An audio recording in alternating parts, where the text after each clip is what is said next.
Hey, this is Jamey with Stonemeyer Games, and today I'm going to talk about a weird little topic. There aren't a lot of games that fit into this category, and this is games that have hidden visual clues. Um, I could have expanded this list to a certain category of games that just include any games where you need to really look at the art in the games, where the art really matters. Um, but that becomes a bit nebulous, and so really wanted to narrow it down to games that have hidden clues that you actually need to look at the contents of the game to use your eyes and find those clues, and they have a meaningful impact on the game. This isn't a top X list because I don't even know if there are 10 games that fit into this category, but I hope that you could offer some in the comments because I'm sure I've been forgetting a few. But I'm going to go over the 6 games and kind of talk about them from a design perspective and what I like about the hidden aspects of these games. And I'd love to hear your thoughts in the comments. And I'll kind of, you might get a taste of why I'm talking about this as I do. So the first one that came to mind, I'll just run down my list in no particular order, the order that I wrote these down. The first was Seventh Continent. Seventh Continent is an exploration game where you are moving across they're cards, but they're effectively tiles that you're placing out on the board, and you're moving across these tiles with your fellow adventurers, cooperatively trying to solve a curse. And along the way on these tiles, there are very visibly printed numbers that say, like, okay, if you want to go over here and look at this thing, then you need to pull out card 136 and look at what that card tells you. But there are also hidden numbers. And the hidden numbers are usually like integrated into the grass, or they're in the trees. There's one well, I don't want to spoil it, but there's one in a cave that you might find. And that's one of the most memorable to me. That's why I'm saying that. I don't want to spoil exactly where it is, though. But you're actually like looking for these hidden numbers, and if you see one, then similar to the very visible numbers, if you see hidden number 137, you'll go find card 137, and then usually that card is an updated version of that original card that has 137 very visible on it. And then I think that's how it worked. Whatever it was, it like replaced the original card, so you didn't have to remember, oh, there's a hidden number on there. It very visibly showed it, and it told you what to do with that number, that special place. I thought this was great. This was a lot of fun to hunt down those numbers, and it felt really good if you were the one to find it. I think we played this. We played a few of the curses, 4-player games, and we spent a lot of time passing the cards around the table to see if we could find the numbers, which was great, but it was also a bit of a detriment too, because it means that as you're passing these cards around, they are not on the table where they need to be, because it is very hard to see the numbers from across the table on these cards that act as tiles. And so that was a slight downside to it. As cool as I thought they were, and as fun as it was to be the one to discover the numbers, I thought it was a little tough to continue to play, basically, to have a functional game while you were trying to look for these numbers. I'll mention that there. I'll probably come back to some other things with Seventh Continent as I mentioned some of these other games. The next one on my list is the Crusoe Crew. This is actually, the Crusoe Crew is one of many graphic novel adventures. I believe that's what they're called. It's a series of books, adventure books that kind of look like comic books. They're graphic novels where, again, cooperatively, each player has their own book, and your character sees different things than the other players. The example I remember from the game we played is there was one player who was really good at interacting with animals.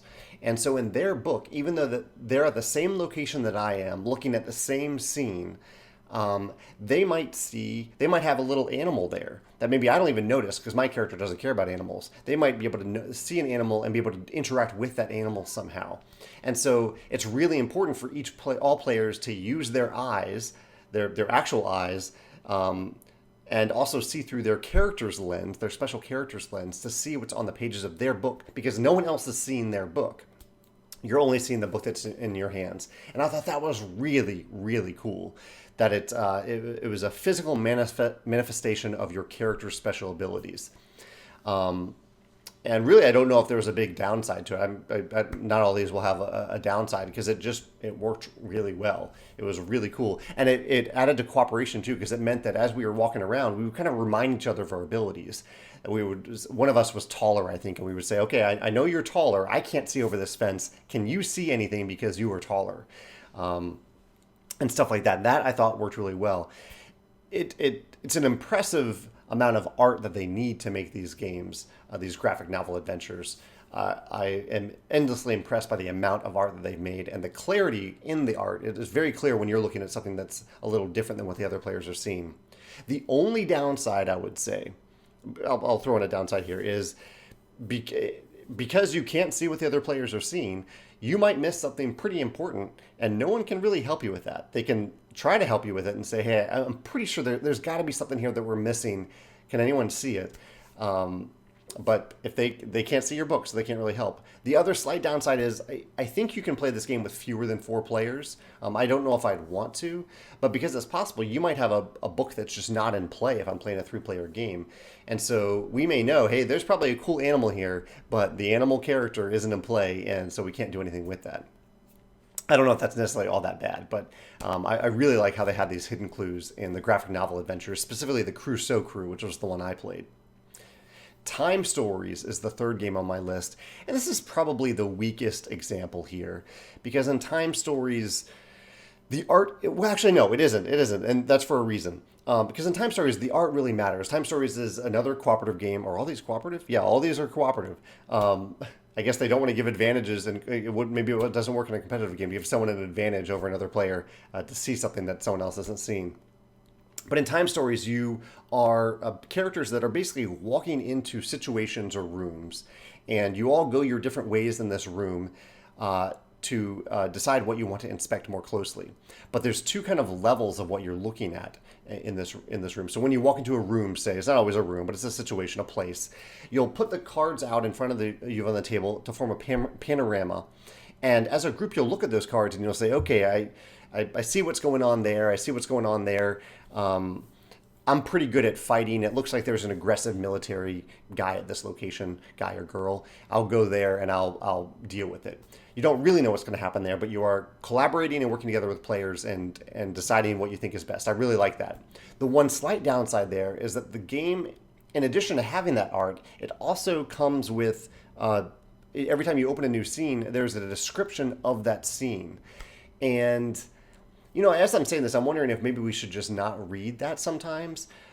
But sometimes it's very important. You can't exactly tell what's going on in the scene and the description kind of aids it. In my personal opinion, I think if you are going to present art like that, it's almost better to make the text irrelevant unless there's something that you can't convey in the art, like a smell, or a sound. So anything other than visuals. So if the text is just describing what you're seeing, just get rid of the text. Don't have the text there, because otherwise then the visuals become less important. Personal opinion there. The other level of the Time Stories is when I say, okay, I want to go talk to that military guy, I pick up that card and I look at the backside and I have art there showing up front and very close what is happening as I interact with that military guy in this example. And sometimes on those cards, there's visual information that's pretty important that only I am seeing. And so it becomes really important for me to remember what I'm seeing as I put the card back down and describe it to the other players as accurately as possible.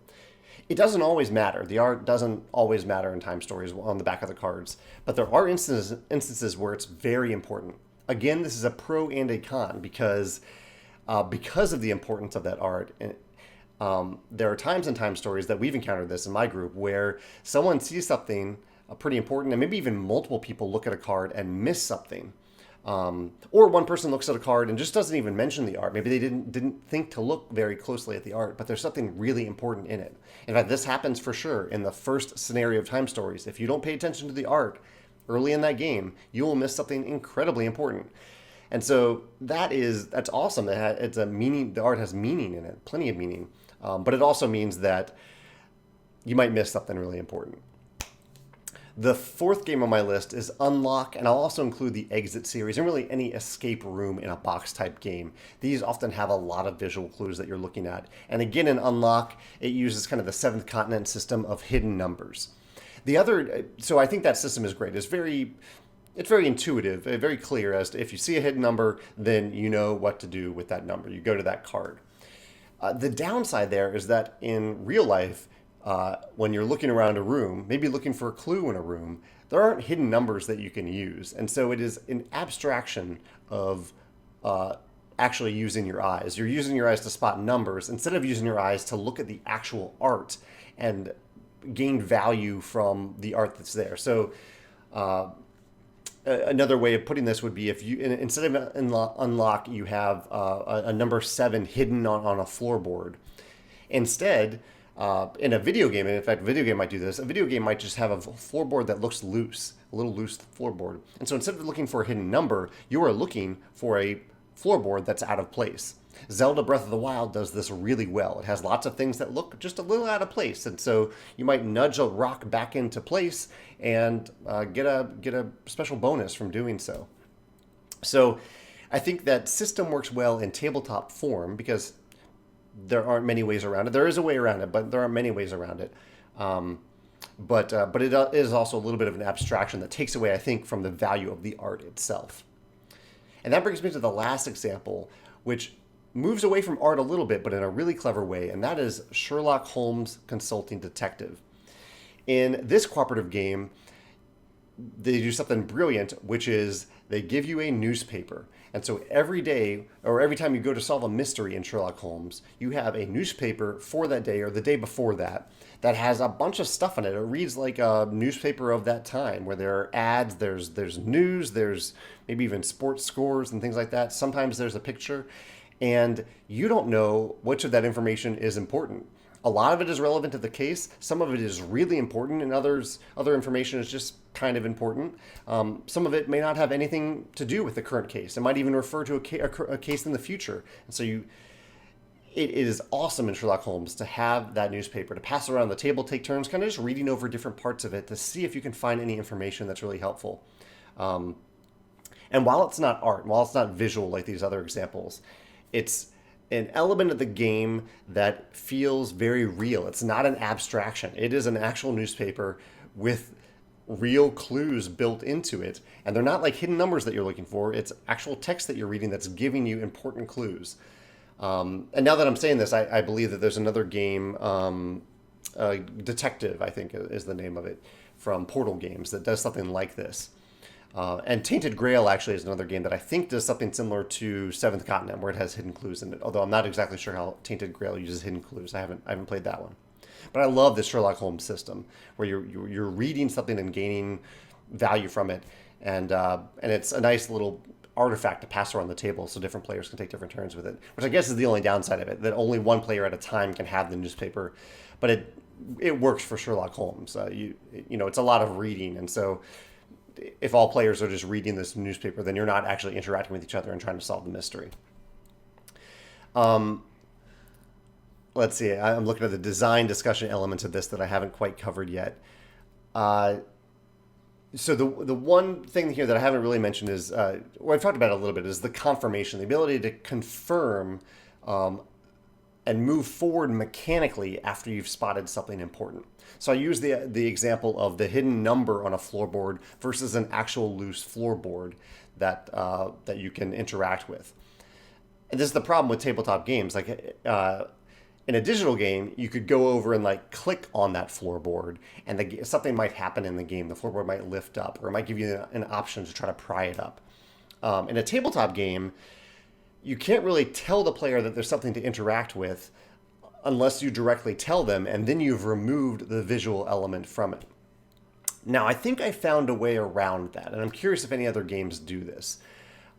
There's a game I'm designing that, and this is a bit of a spoiler for this game, and we'll hope it actually works out, but where there are, and I'll use this example. This game doesn't actually have hidden floorboards. There are loose floorboards that you can pry up. But the example is that there are several loose floorboards spread around the world. And the first time you might find a hidden floorboard, the game might just tell you, hey, this is a hidden floorboard.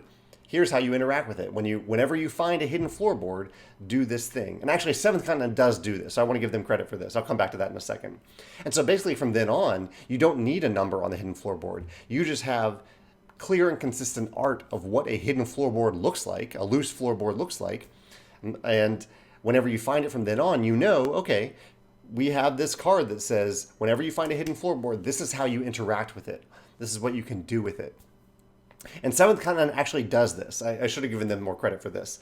In addition to the hidden numbers in Seventh Continent, they also have, you can learn about like the flora and fauna of the world. And as you do so, like if you spot a tree and you're able to somehow identify that tree through a research mechanism, I believe. It's been a while since I played Seventh Continent. Then later on, when you encounter that same tree, it doesn't have any number on it at all. No indication. It's just clear and consistent art of that tree, and you now know how to interact with that tree or that fauna. And that I think is I think that is there might be a better way, but I think that is the best way to hide hidden visual clues in games, because then you have players truly looking at the art. They're looking for an actual tree instead of a hidden number, that abstraction of a hidden number. So I really, really love that element of Seventh Continent, and that's what I'm using in a game that I'm working on now. There are no hidden numbers at all in the world. You are just looking for stuff. And the game, as you play the game, you learn different stuff that you can find. In certain sessions of the game, you might have some stuff that you're looking for, and you might not have other stuff. I won't go too deep into it because that game could change quite a bit before I actually publish it. But that's why it's on my mind a lot recently, about how to hide and then give players a mechanically structured way of interacting with hidden stuff, and giving players a reason to really look at things and really feel that immersion of using their eyes in the world of the game, in a way that feels real. So yeah, that's my thoughts on games that use hidden visual clues. And I'd love to hear, I'm sure there's some other games that I'm just not aware of, or maybe I didn't think of for this list. I'd love to hear some examples in the comments. And feel free to mention video games as well that do this. I think a lot of video games do this. It may not be completely relevant, it may not tie over to tabletop games, but I'd love to hear the examples anyway in the comments. So yeah, let me know your favorite games, your favorite ways that games use hidden visual clues. Thanks.